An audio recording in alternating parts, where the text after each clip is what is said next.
Assalamualaikum warahmatullahi wabarakatuh. Perkenalkan, nama saya Nurul Islamaya, NIM 001 kelas 3A. Di sini saya akan mereview satu makanan khas dari Rogo Jampi.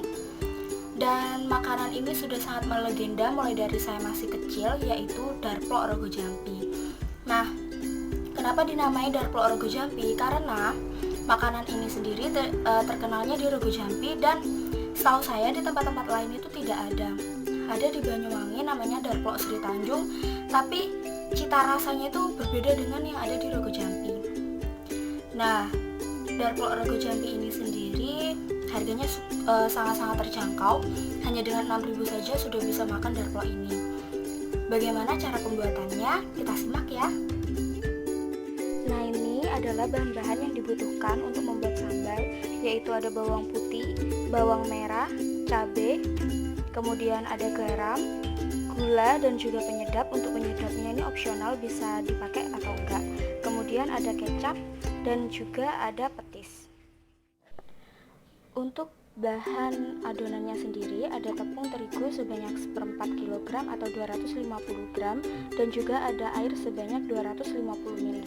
Kemudian untuk bumbunya nanti dikasih garam dan juga penyedap sedikit saja. Kemudian untuk tambahan bisa diberikan daun bawang seperti ini, dan nanti isinya bisa pakai bihun, direbus biasa, dan diberi bumbu.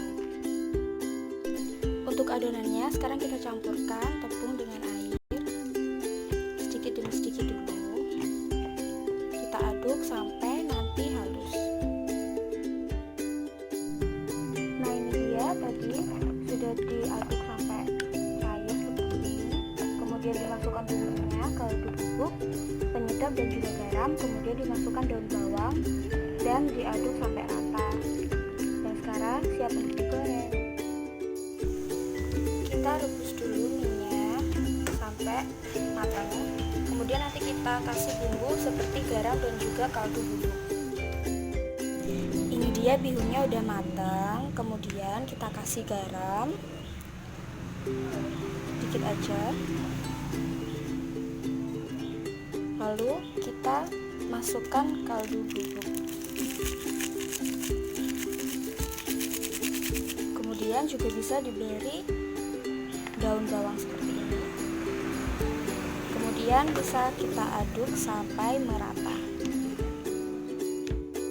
Ini pembuatan sambalnya. Pertama panasi minyak, kemudian masukkan bawang putih, bawang merah, dan cabai yang sudah kita haluskan. Kemudian ditumis sampai halus. Setelah kurang lebih 7 menit, kemudian dimasukkan petisnya. Petisnya ini juga dimasak sampai harum.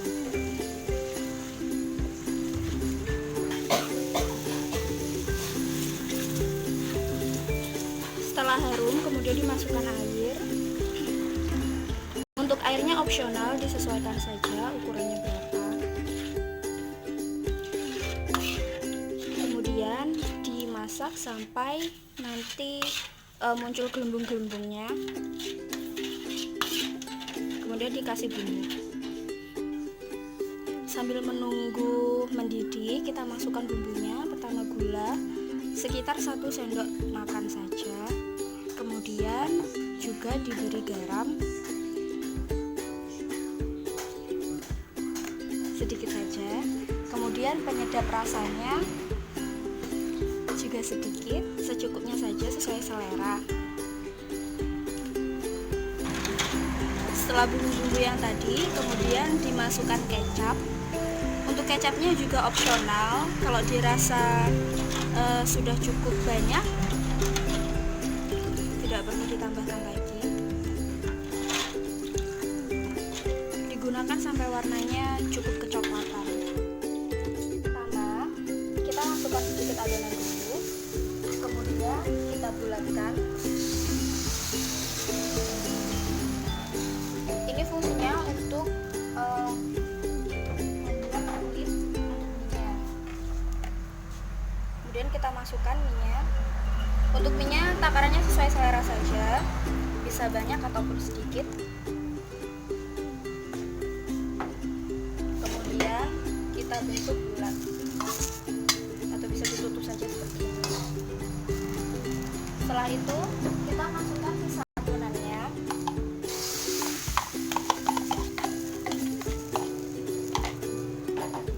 Kita bentuk bulat lagi.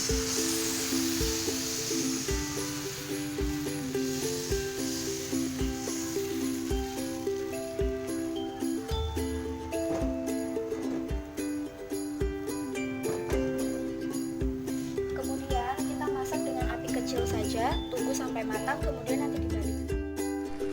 Setelah setengah matang seperti ini, kemudian kita balik dan ditunggu sampai matang. Nah, untuk dark vlog sendiri, saya sudah berjualan sekitar mulai dari SMK. Saya udah coba-coba jualan dark vlog ini, dan alhamdulillah juga banyak yang suka. Dan untuk rasanya, kita coba ya.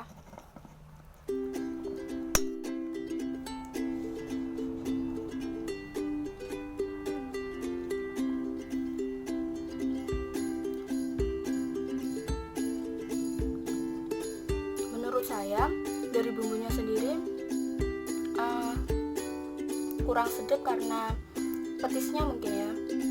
Biasanya saya tuh memakai petis Madura, karena petis Madura stoknya sudah habis, jadi saya pakai petis biasa, petis hitam itu.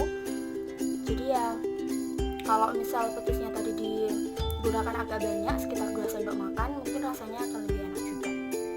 Dan untuk ordonannya sendiri dan isiannya ini sudah pas menurut saya, jadi tinggal memperbaiki dari si bumbunya saja. Nah, sekian video dari saya, kurang lebihnya saya mohon maaf. Wassalamualaikum